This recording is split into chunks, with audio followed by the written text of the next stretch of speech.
October 1942, 23:45 hours.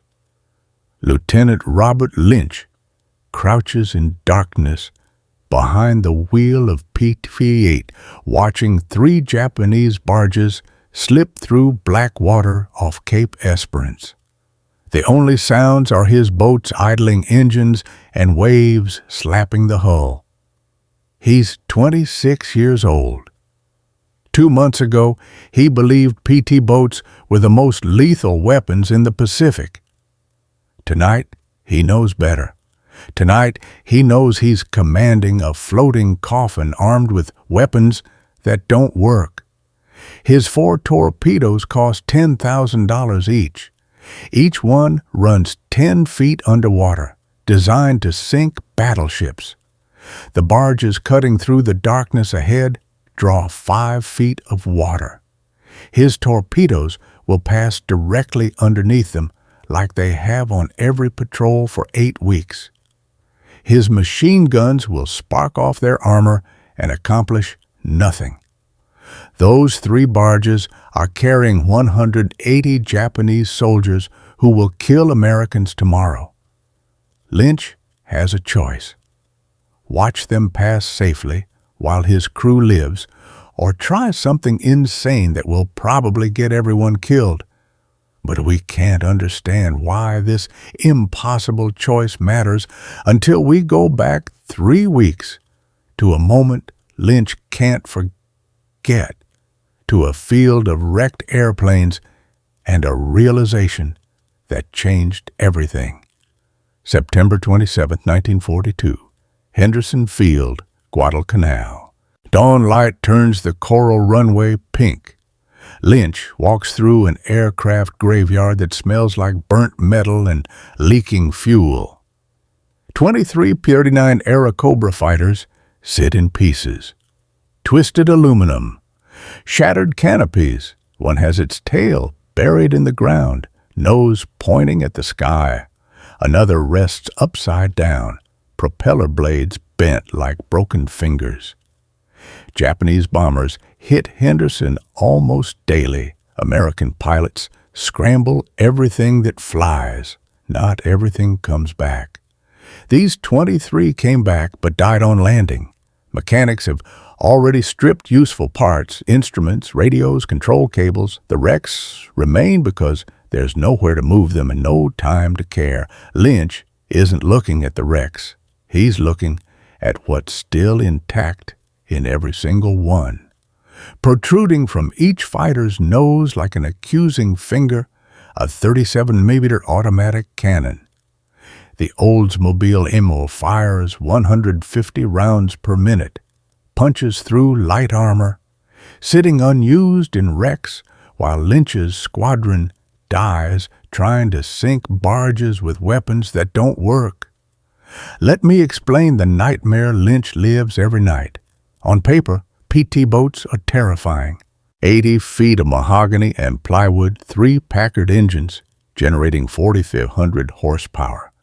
Capable of 40 knots, armed with 4 Mark 8 torpedoes and twin 50 caliber machine guns. On paper, a pack of PT boats should dominate coastal waters.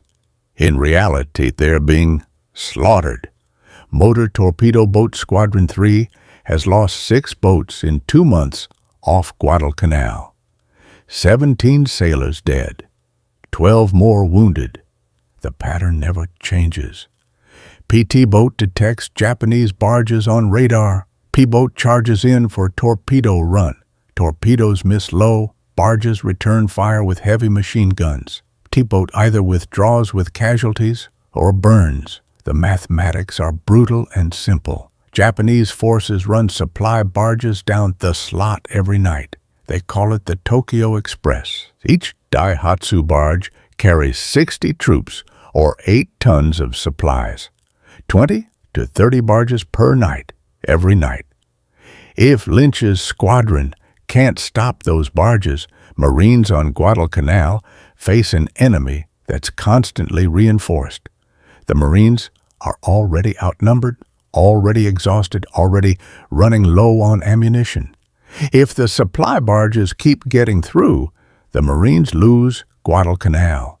If Guadalcanal falls, the entire Solomon Islands campaign collapses.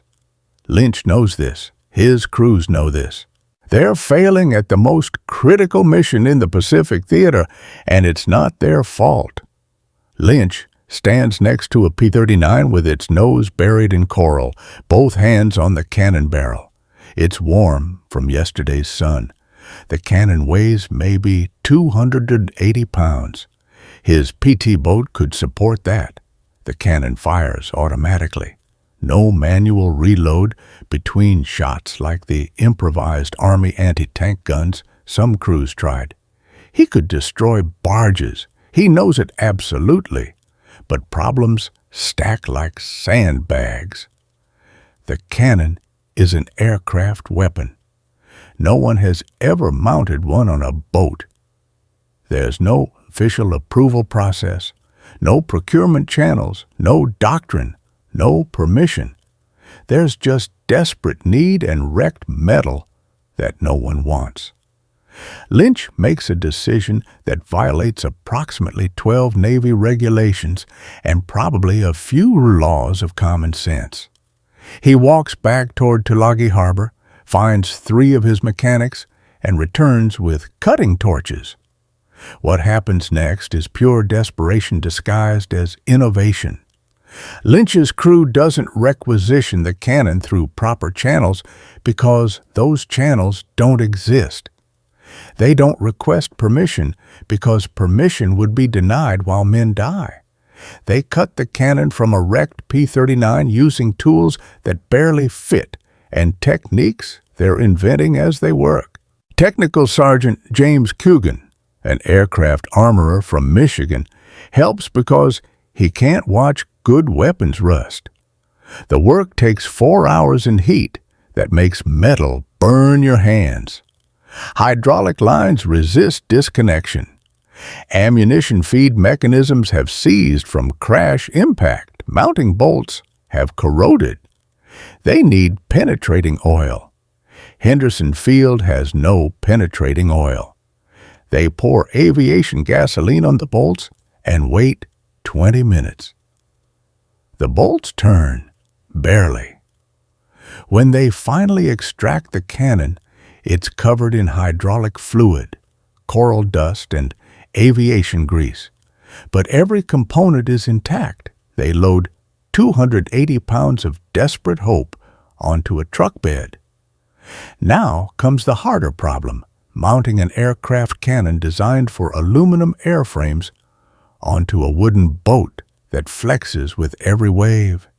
Henderson Field's machine shop consists of one lathe that mostly works, one drill press with a bent shaft, and a welding rig powered by a diesel generator that cuts out randomly. Chief Machinist's mate, Donald Frey, designs a gun mount in 40 minutes using a grease pencil on scrap aluminum.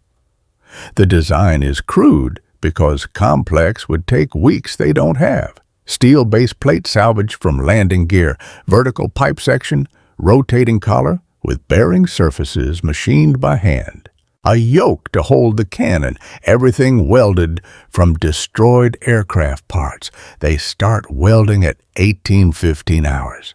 The generator cuts out every 10 minutes because Henderson is rationing fuel. They weld in bursts, let the generator cool, weld again. Ugly welds, scorched paint, 3 degrees of wobble in the collar. By midnight, they have something that looks like a high school shop project. It might work, probably, maybe. They transport the cannon and mount across Iron Bottom Sound at 200 hours by Higgins boat. Lynch waits on PT-48's bow deck with his crew. They've measured mounting points, doubled the oak frames underneath, hope the plywood deck will hold. They drill 4 holes using a hand crank drill that takes 30 minutes per hole. By 400 hours, October the 1st, the cannon is bolted down. It rotates, not smoothly. It elevates, not easily. Mitchell sits behind it, hands on grips, finger near the trigger. Nobody speaks. They're all thinking the same thing. First shot either works or rips through the deck and sinks us. They stack 6 loaded magazines beside the gun.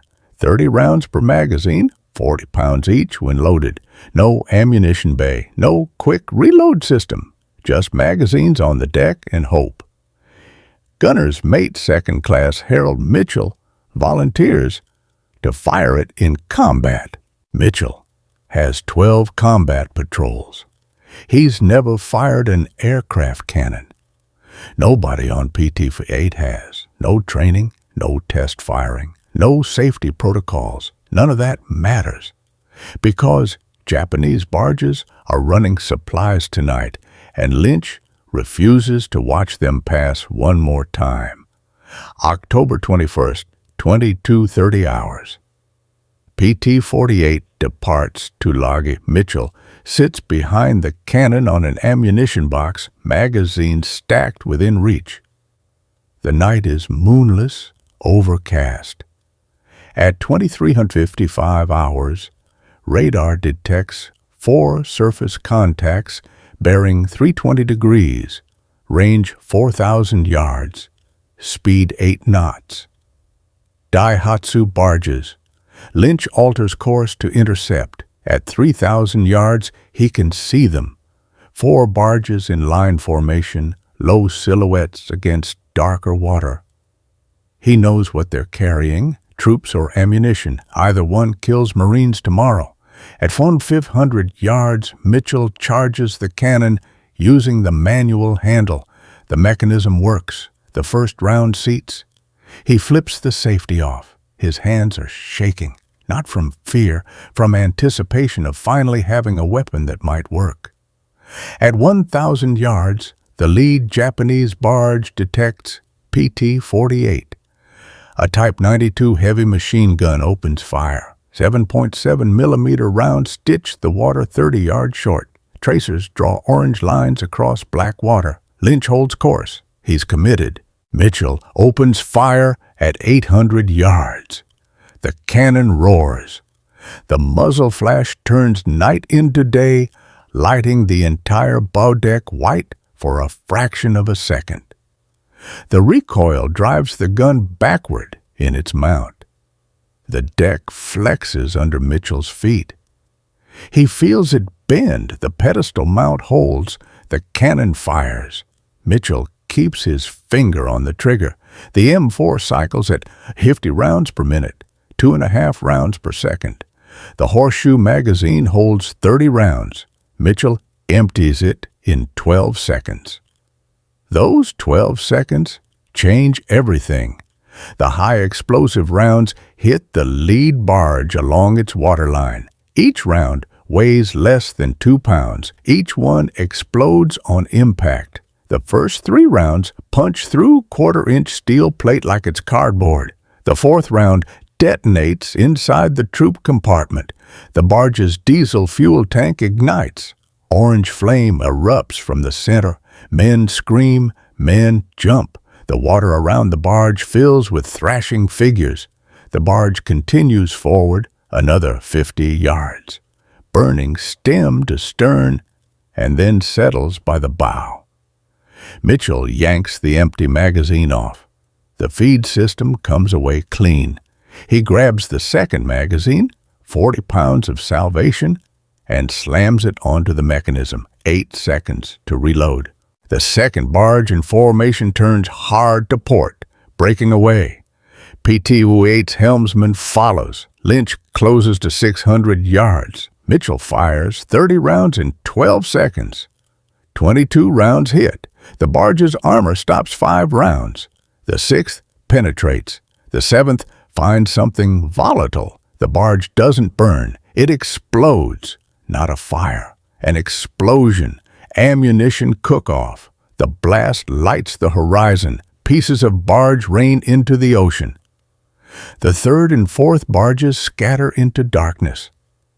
PT-48 pursues and damages a 3rd before breaking off at 20 hours.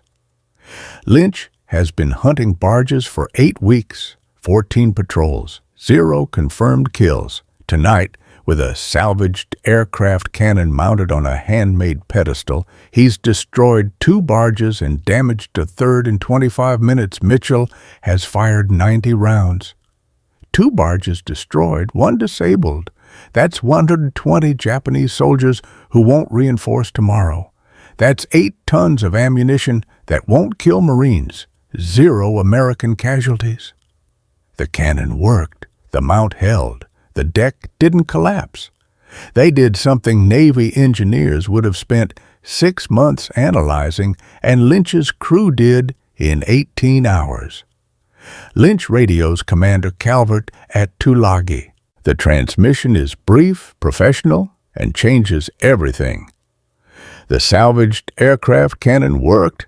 Request permission to arm additional boats.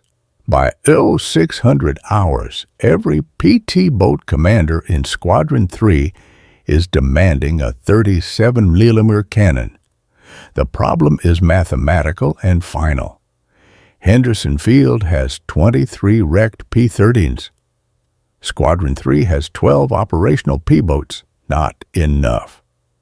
For 6 weeks, crews systematically strip cannons from every wreck.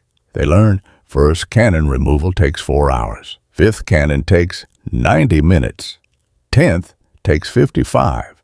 Chief Frey improves the mount design after examining PT Waite's mount, showing wear. He adds bronze bushings from damaged aircraft wheels. 2nd-generation mounts rotate smoothly. By November 1st, 8 PT boats operate with aircraft cannons.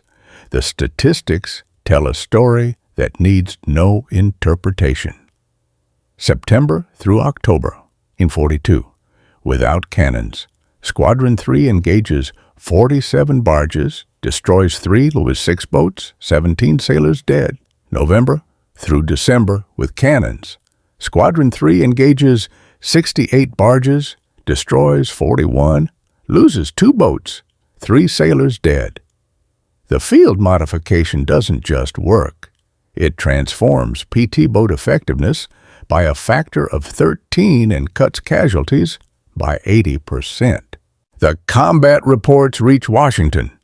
Bureau of Ordnance receives a dispatch requesting official approval for the field modification.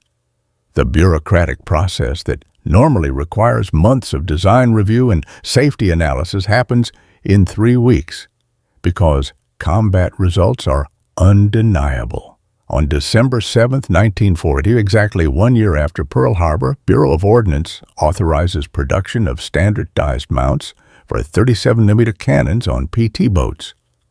The desperate improvisation becomes official doctrine. By January 1944, new PT boats roll off production lines with cannons already installed. Elko in New Jersey, Higgins in New Orleans.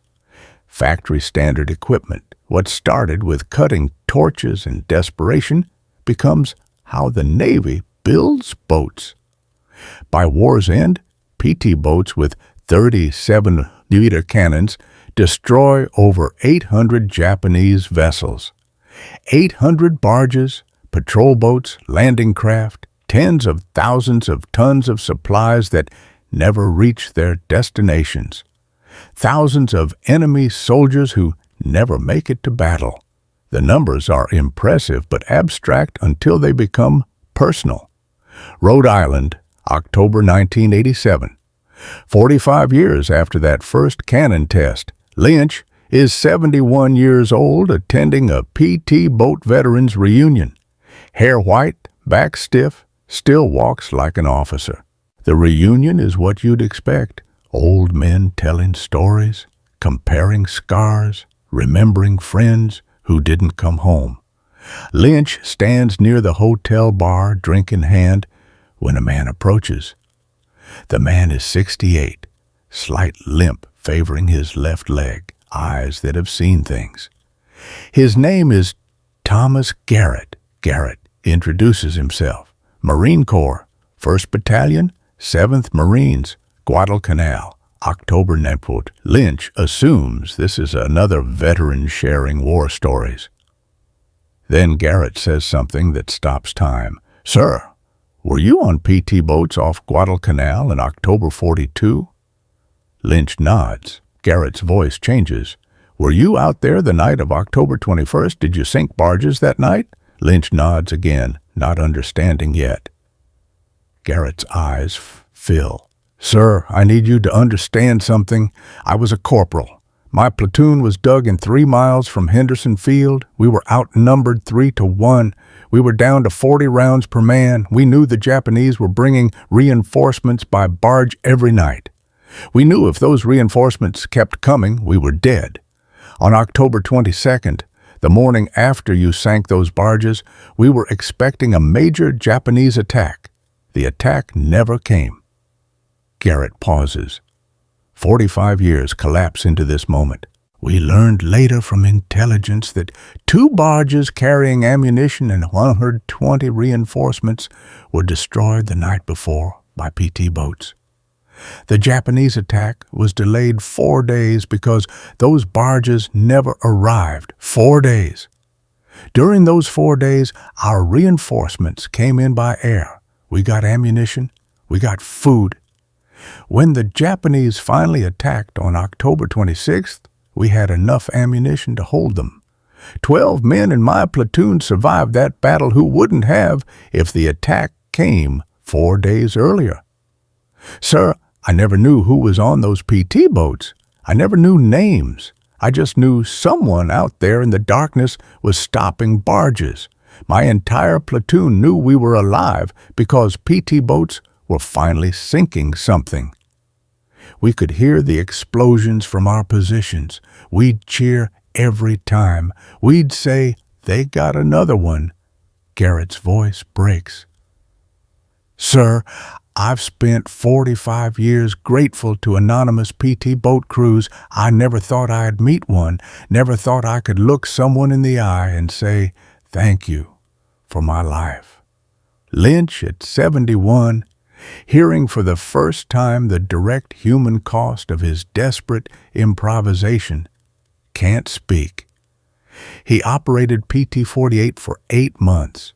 He sank barges. He thought of it as tactical victories measured in tonnage and enemy casualties.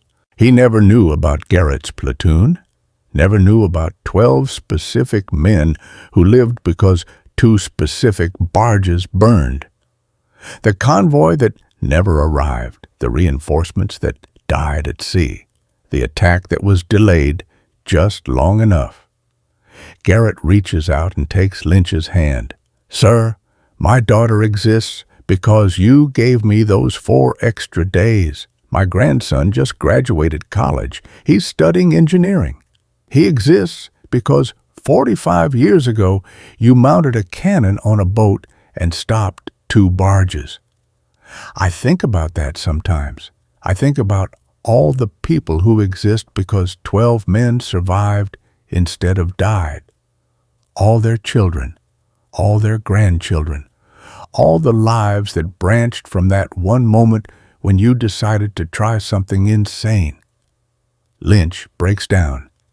71 years old, decorated officer, combat veteran, breaks down in a hotel bar because finally, after 45 years, someone told him what his desperate improvisation actually meant in human terms. The 37mm cannon installation shortened the Guadalcanal campaign by approximately 6 weeks. 6 weeks of combat that didn't happen. 6 weeks of casualties avoided. If Marines had lost Guadalcanal, the Pacific War timeline shifts by months, possibly years. Lynch's field modification changed naval tactics throughout the Pacific. 300 PT boats, 800 vessels destroyed. But sometimes the impact isn't about statistics. Sometimes you're 71 years old at a reunion and a stranger whose name you never knew tells you about his daughter and grandson who exist because of something you did in darkness 45 years ago without knowing its cost or consequence. Sometimes you finally learn that your desperate violation of regulations and common sense didn't just sink barges. It gave men time. Time to get ammunition. Time to get reinforced. Time to survive. And surviving meant going home. Going home meant families. Families meant children. Children meant grandchildren studying engineering who exist because their grandfather got 4 extra days. The lesson isn't about brilliant innovation or technological superiority. It's about what happens when desperate people refuse to accept that impossible means impossible. Lynch didn't invent anything. He looked at wrecked airplanes and thought, "Those cannons work. My boat needs them."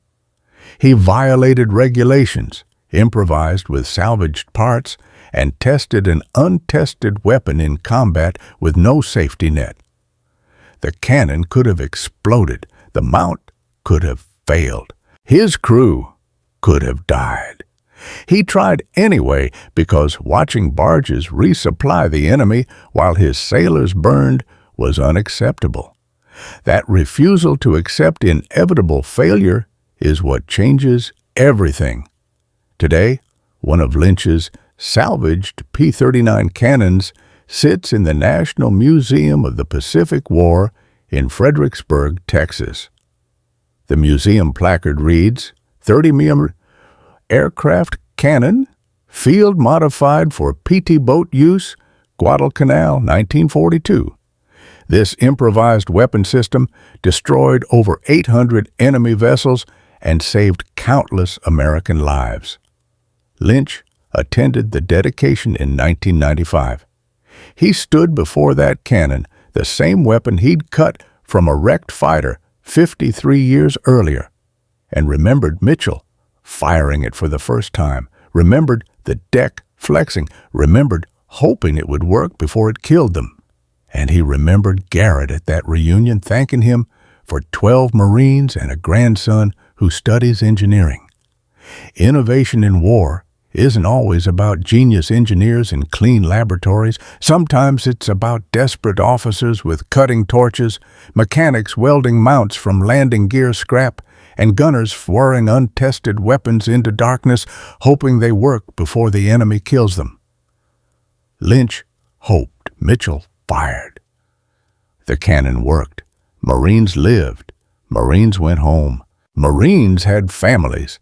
And 45 years later, one of those Marines found Lynch and said the words every combat veteran needs to hear, but rarely does. Your desperate improvisation saved specific lives. Those lives created families. And we're all here because you refused to accept that impossible meant impossible. If this story changed how you see innovation and desperation, if it reminds you that sometimes the rules exist to be violated when lives are at stake, hit that like button. Subscribe to this channel so you never miss stories about ordinary people solving impossible problems. Share this with anyone who needs to remember that sometimes breaking regulations saves lives that create futures.